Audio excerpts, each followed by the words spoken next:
who is currently Associate Professor of Neuroanatomy at the Lincoln Memorial University. He has published numerous book chapters and scientific articles about problems with the biological theories of mental illness, including the genetic basis of schizophrenia, the chemical basis of depression, and the idea that children diagnosed with ADHD have an organic brain defect.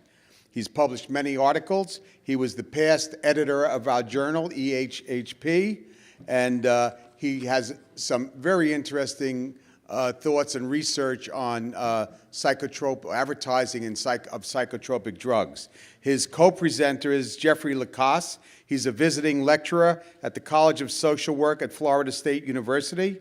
And prior to entering academia, he worked as a psychoeducational facilitator in a prevention program and as a psychiatric social worker. He has published research on practice with children, critical thinking, graduate social work education, and consumer advertising of SSRI antidepressants. He has been recognized with several awards for teaching and research, and at Florida State, Jeffrey teaches courses in research, policy, and group work. Please welcome Jeffrey Lacasse and Jonathan Leo.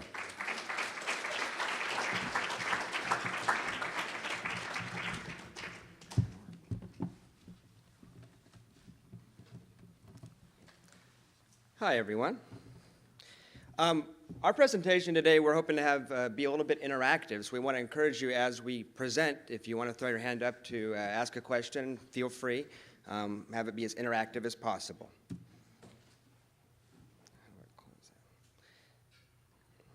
If I can get the right there. Yeah. All right. Actually, first, just a note on this is the article that John and I published a couple years ago. It came out in 2005. But just a note on the role that ICSPP has played for me as an aspiring academic.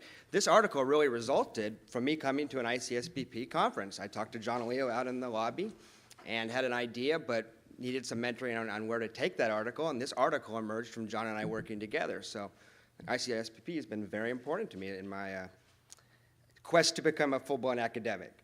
In this article, what we did was we analyzed the consumer advertising of antidepressants and compared it to statements in the literature from authoritative sources. And the strength of our article was that we didn't use people usually thought of as perhaps critics, but we used sort of mainstream conventional psychiatric sources and science reporters and other people who are thought to be perhaps objective. Here are some of the statements that we used in the article to contrast to the chemical imbalance story that you hear regarding serotonin imbalance causing depression and so forth. First statement there is from Elliot Wallenstein's book. The next statement down is from John Horgan. And the one at the bottom is from Stephen Stahl's book on psychopharmacology. So these are, Stephen Stahl is a psychiatrist who prescribes antidepressants. So by putting these statements next to the statements found in the advertisements, you can see a clear disconnect between where science is at and where the marketing is at. And in the bottom statement there is actually from David Burns, who you may know as the author of the Feeling Good Handbook, which has got to be one of the best-selling self-help books ever. But he started off his career doing serotonin research, and this is a very nice summary statement. The brain is not a hydraulic system. The theory has deep, deep, deep problems. Yeah, go ahead. One of the things we wanted to, one of the goals of the paper was not to say that Jeff and John are writing another paper to say that the chemical imbalance theory is not true, but to say that even amongst mainstream academicians, that they will not give credence to the chemical imbalance theory when push comes to shove. Because obviously there's a bunch of people in this room who have written articles before saying that the chemical imbalance theory is not true. So we just added a little twist to it. Yeah, we're fortunate enough to get it published in an open access journal, so anybody could find it on the web, which was very nice. And we're also fortunate enough to get some publicity from it. And what I'm going to talk about for the next few minutes is the response to the article. Here's one such example. Wayne Goodman, who's the chair of the Psychopharmacological Advisory Committee for FDA, here is his response. He said that the chemical imbalance story is a useful metaphor, but not one he uses with his own patients. And he says he can't bring himself to tell patients that. I can't get myself to say that. That's fascinating coming from someone of his, in his position. I actually bumped into Wayne Goodman at Shands Hospital at UF, and I wish I would have had the presence of mind to aggressively question him about this issue, but he just vaguely remembered it. It wasn't anything that he felt strongly about, it seemed like. And we could never have asked for a better response to the article than this quote. When reporters would call us and say, wow, this is earth-shattering, the chemical imbalance theory, we'd say, no, not really, and if you want, we referred them to here. It's a metaphor. And reporters might not understand that it's a metaphor, but people like Dr. Goodman understand that it's a metaphor. And of course, if you look at the qualitative research, and there is a decent amount of what patients are actually told in psychiatrist's office or even in psychologist's office, the data doesn't show you that people are told that this is a metaphor. They're told that, and you all know that, patients are told that they have a brain disease. So the disconnect there is really quite fascinating. Anything else you want to add? As far as the role of the drug companies, this is an internal memo from Pfizer from 1989 that emerged from a legal discovery process, and it just demonstrates that Pfizer was well aware in 1989 that they could not claim that their product, Zoloft, corrected a chemical imbalance, or that serotonin could even be directly implicated. One of the other things we argued in the article, the second part of the article actually overlaps quite a bit with what Vera was just talking about, that FDA should be regulating these advertisements because in terms of informed consent, in terms of consumers getting accurate information, they don't reflect the scientific data.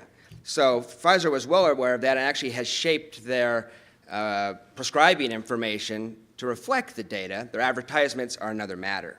You want to go ahead and hit this one? Oh, this is a table from one of the early papers proposing the theory by Schildkraut, and it's a fairly famous table where he shows that there are drugs that increase serotonin that have one effect on the brain and drugs that decrease serotonin or catecholamines that have another effect. But the quote on the bottom, even he would say on the bottom here that the behavioral changes produced by these drugs have any relation to naturally occurring biochemical abnormalities which might be associated with the illness. That has not been demonstrated, and he's pointing this out back then.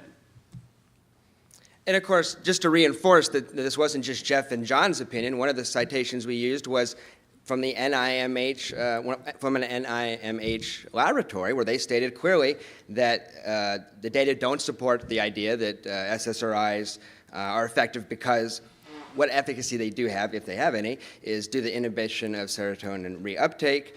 And of course, you cannot use any effectiveness that you do see you can't use ex juvantibus reasoning and reason backwards and then assume that because someone improved after you gave them an antidepressant, therefore they had a serotonin problem in the first place.